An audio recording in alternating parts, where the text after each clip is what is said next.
My name is Emily Carter. I'm 27 years old and I live in Manchester, England. Before we begin, I'm curious, where are you watching from and what time is it there? Let me know in the comments below. I never expected to see him again, not after the way everything ended. And if I'm being honest, I had spent years convincing myself that I didn't want to. It was one of those cold, gray Manchester mornings where the sky feels heavy, like it's carrying everyone's unspoken regrets. I was standing at a quiet cafe near Deansgate, waiting for my coffee, absent-mindedly scrolling through my phone. Life had become predictable.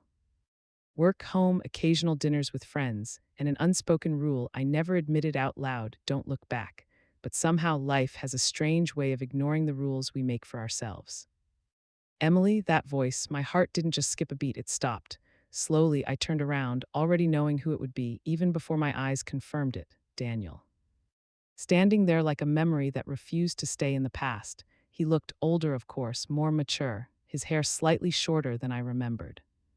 His expression softer, but his eyes, they were exactly the same, and that's what made it hurt, because those eyes once looked at me like I was his entire world.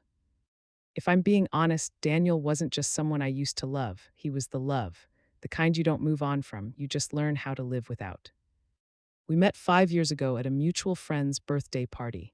I remember how awkward I felt that night, standing in the corner, pretending to be interested in my drink.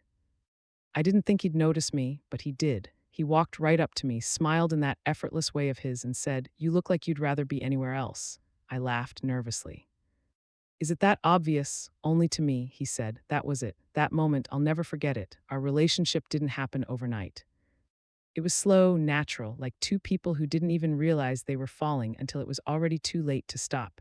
Late night conversations, long walks along the canals, inside jokes that no one else would understand, and those quiet moments when words weren't needed at all. Have you ever felt something like that, like everything just fits without effort? That's what we had, or at least that's what I thought we had. Back in the cafe, standing just a few feet away from him, I felt all of it rush back at once: the warmth, the comfort, and the pain.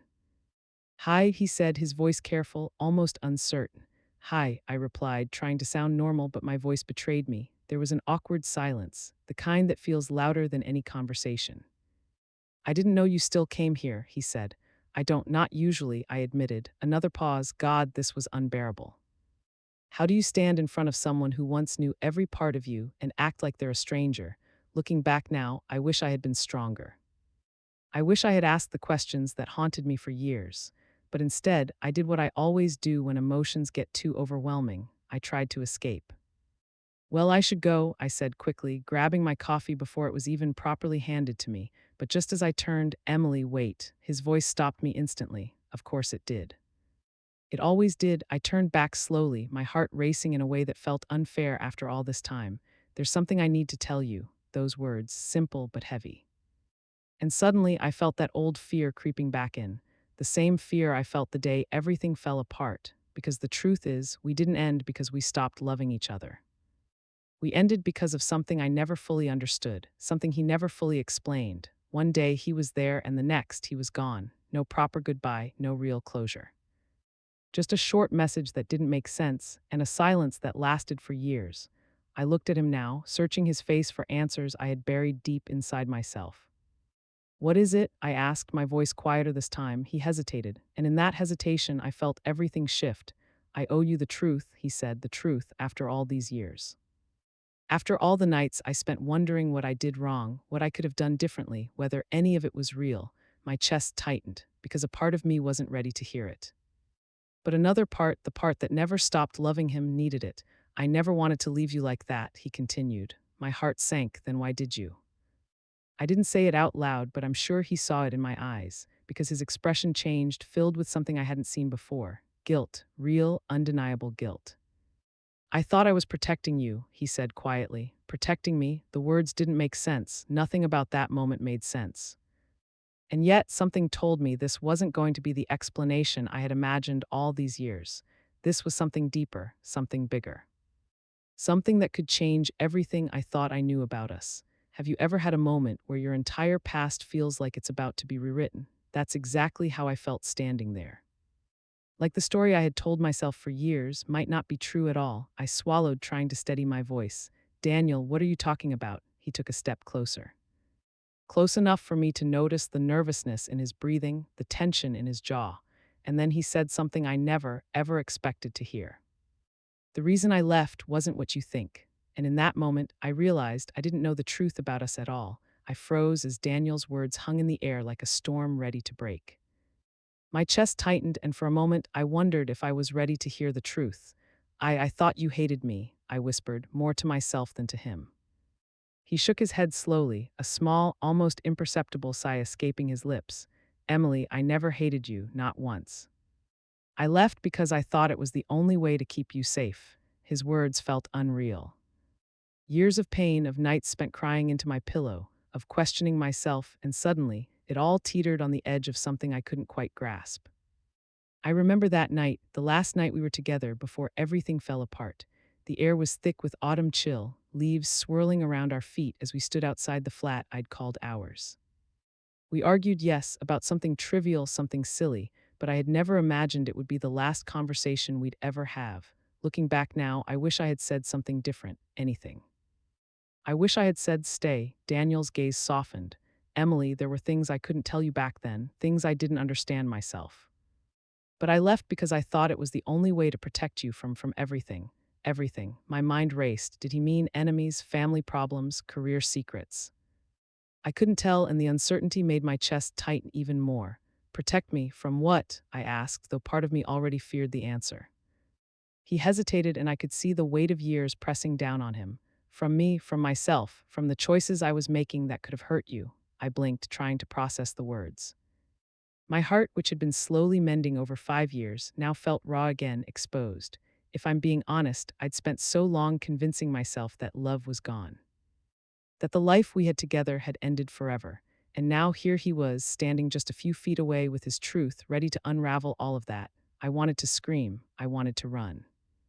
I wanted to hug him until the years of absence disappeared.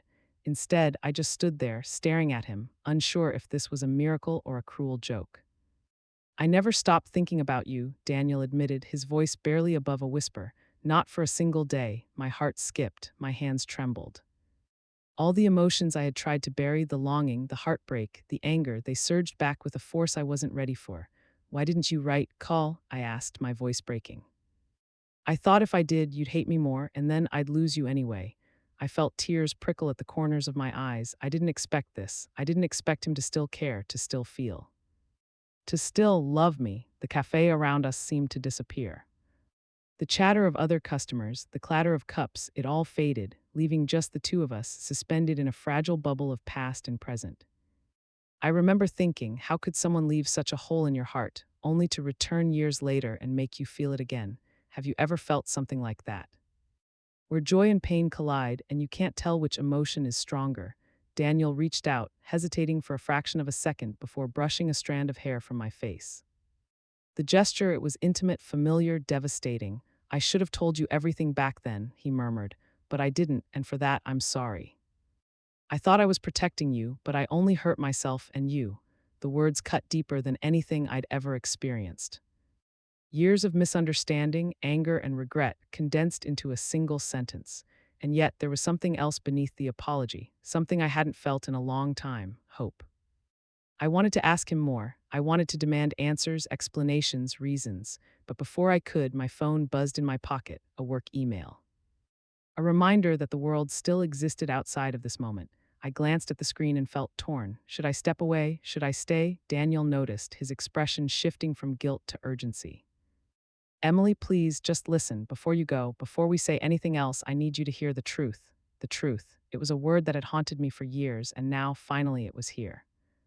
I took a deep breath, trying to steady my racing heart. I didn't know if I was ready for the answers, if I could handle what he had to say, and yet I couldn't walk away. Not now. Not after all these years. Okay, I whispered, tell me. Daniel's eyes softened, and for the first time in 5 years, he smiled, but the smile carried weight, pain, and a secret that would change everything I thought I knew about us. I didn't leave because I didn't love you, Emily, he began, and in that moment, my world shifted. The story I had believed for years, the story of heartbreak and loss, was about to be rewritten. I didn't leave because I didn't love you, Emily, Daniel said, his voice trembling slightly. Like he had carried this confession for years, and it was finally too heavy to hold. I blinked, my chest tightened, my hands were gripping my coffee cup so hard I thought I might crush it. Then why? Why did you leave? He looked down, running a hand through his hair, and for a moment I almost thought he might crumble. It's complicated. I got involved in something I shouldn't have. Something dangerous, and I thought the only way to keep you safe was to disappear. My mind spun. Dangerous? Disappear? This wasn't what I expected. My heart, which had been cautiously opening again, slammed shut like a door. What do you mean, dangerous? I asked, trying to steady my voice, trying not to betray how terrified and confused I already felt. He hesitated and then finally met my gaze. I was in debt. Big debt, not the kind you fix with a loan, the kind where people don't ask questions, people who make threats. And I couldn't risk you getting hurt because of me. I took a step back, my mind racing, my eyes stung. I wanted to scream, to cry, to throw everything into chaos, but instead I just stood there. Frozen, you left to protect me, I whispered. He nodded slowly, guilt and relief mixing in his expression. I thought I was doing the right thing, but I was wrong. Every day I was gone, I regretted it. Every day I imagined your life, wondering if you hated me, wondering if you'd even forgive me. If I'm being honest, that part stung the most. The imagining of my life without him, without knowing the truth, was worse than anything I had endured. Looking at him now, I couldn't help but remember the little moments, the late night walks, the inside jokes, the way he'd look at me like I was fragile and fierce all at once. I thought all of that was gone forever, but it wasn't gone. It was just buried under fear, under lies, under silence. I wonder if he ever thought the same about me all these years, I thought quietly, and suddenly I realized he had. Every word, every pause, every glance he gave me now screamed it. My hands were trembling and my voice barely came out. Daniel, why didn't you tell me sooner? We could have fixed this together. I thought it was too late, he admitted. I thought you had moved on, that your heart had healed without me, that I didn't have a place in it anymore. The truth, it hurt and healed all at once. My chest ached in a way that only love and longing could cause. I remembered every lonely night, every empty bed, every whispered question to myself. What happened to us? Why did it end like this? And now the answers were finally here. We stood there in silence for a few moments, the weight of the revelation pressing down on us. I wanted to scream. I wanted to cry. I wanted to throw myself into his arms and never let go, but fear held me back. Fear that this was too good to be true. Fear that the past would somehow undo the present. I don't even know what to say, I admitted finally. I thought our love was over forever. Daniel's gaze softened. I know, and I'll never blame you for feeling that way. But Emily, it wasn't over. Not for me, not ever. The words settled in my chest like a strange, beautiful weight. My heart, which had been broken into pieces for 5 years, suddenly felt alive again. I remember thinking, as the wind from the street brushed against my face, that love was not just about happy endings. It was about truth, about forgiveness. About surviving the storms that try to tear you apart. And somehow, miraculously, Daniel and I had survived. Emily, I have to ask you something, he said, breaking the silence that had grown too heavy to bear. I turned to him, heart hammering. What would you do if I asked you for another chance? My mind went blank. Every memory, every heartbreak, every hope I had buried in the past collided with this one moment. Could I trust him? Could I open my heart again? Before I could answer, the sound of a car horn outside startled me, and I almost laughed at how ridiculous the tension felt, how normal life continued while our world had just shifted completely. But when I looked back at him, I knew nothing would ever feel normal again, because the truth, Daniel's truth, had changed everything. I stood there, frozen, staring at Daniel. His eyes were searching mine, vulnerable and hopeful at the same time. The truth he'd finally shared, it should have brought relief, but instead it made everything feel more complicated. For 5 years, I had lived with a story I believed was final. I thought our love was over forever, and now here he was, asking for a second chance. A part of me wanted to throw myself into his arms and never look back, but another part, the part that had learned to survive without him, trembled with fear. I don't know, Daniel, I whispered. I don't know if I can just trust again after everything. His hand reached for mine, tentative, almost desperate. I don't expect you to forgive me overnight. I just want the chance to prove that I never stopped loving you. And in that moment, I remembered everything. The way he had held me during storms, literal and figurative. The way he had seen me, truly seen me, when no one else did. the warmth of his hand against mine on cold mornings. The laughter we shared, the quiet moments that needed no words. I didn't realize it until that instant, but I had missed him in ways I hadn't admitted, even to myself. A gust of wind swept through the street, scattering leaves across the sidewalk. Daniel's hand brushed mine again, firmer this time, anchoring me in the present. "Emily, please," he said softly. "I can't change the past, but I can be here now. I can be honest always. I can love you like I should have from the beginning. Just let me try." I closed my eyes, my chest ached. My mind raced with doubts, but beneath all the fear, beneath all the uncertainty, my heart whispered the truth I had been denying for years. I still loved him. When I opened my eyes, I saw him there, hopeful, patient, and utterly human. I don't know what will happen," I said, voice trembling, "but I want to try. I can't promise it will be easy. I can't promise I won't be scared." "Emily," he said, smiling softly, "I'll take it. I'll take every chance, every moment just to be with you again." And then it happened. He pulled me into his arms, gently, cautiously, as if I might vanish if he held me too tightly. And for the first time in 5 years, I allowed myself to feel everything: the fear, the longing, the love I had tried to bury. We stood there on that quiet Manchester street, leaves swirling around our feet, and for a moment the world faded away. No past mistakes, no years apart. Just him, me, and the truth that had finally brought us back together. If I'm being honest, it felt like coming home. I thought about the years I had spent wondering if love like ours could survive. And now, standing here, I realized it could, because love isn't about never leaving. It's about coming back, about forgiveness, about being willing to take the risk even when your heart is scared. Daniel pulled back slightly, resting his forehead against mine. "I've waited for this for us, for you. Do you know how many times I imagined this moment?" I smiled, tears brimming in my eyes. "Too many to count," I whispered, "and yet it feels new, like we're just starting." A car passed by, the headlights casting a glow on the rain-slick street. We laughed softly at the coincidence, and I realized that life had a way of giving second chances when you least expect them.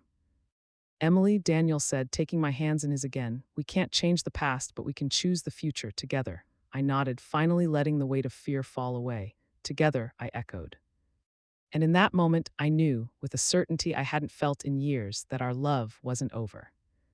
But even as I smiled, even as my heart swelled with hope, a small voice inside me wondered, could we really heal everything? Could trust fully return after so much time? I didn't have the answers. I only knew one thing: I was willing to find out.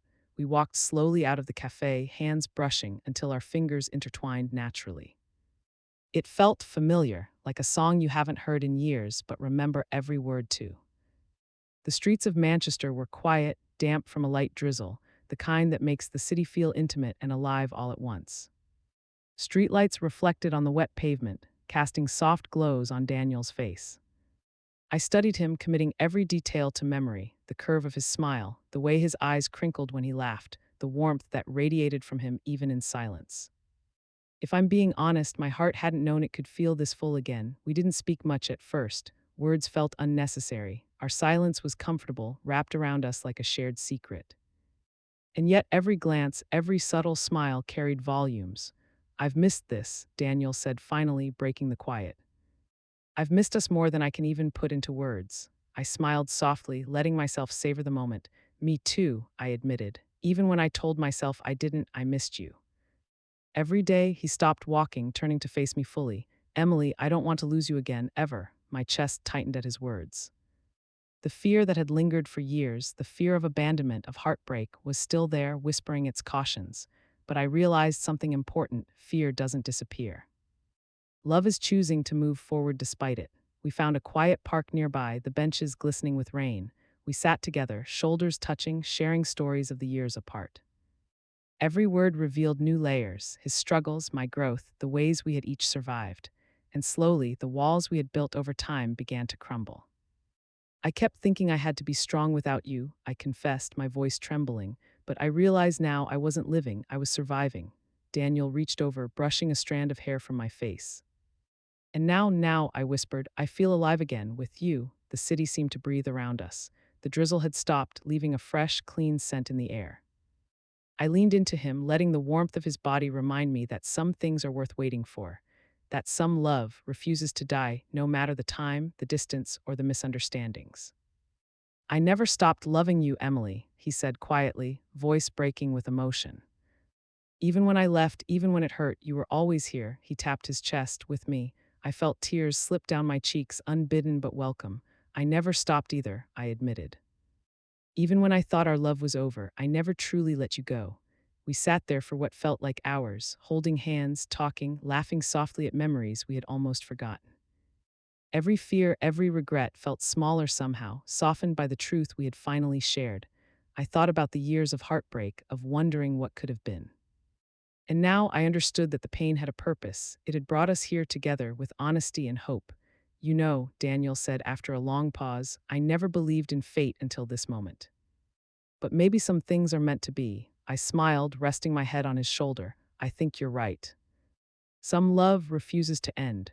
That evening, as the city lights flickered on and the world carried on around us, I felt something I hadn't felt in years: peace. A quiet, steady knowing that no matter what challenges might come, we had each other. The truth had changed everything. It had unearthed the love we thought we lost. And now we had a second chance, a real chance to start again. I squeezed Daniel's hand gently. Let's take it slow. Let's see where this goes together. He nodded, smiling, and for the first time in a long time, I felt certain of one thing: love, when it's true, always finds its way back. Looking back now, I'm grateful for everything: the pain, the misunderstandings, the silence, because without it, I wouldn't have understood the depth of what we had. And now, standing here hand in hand with Daniel, I know our story isn't over. It's just beginning, because sometimes love isn't about never leaving. It's about coming back, always coming back.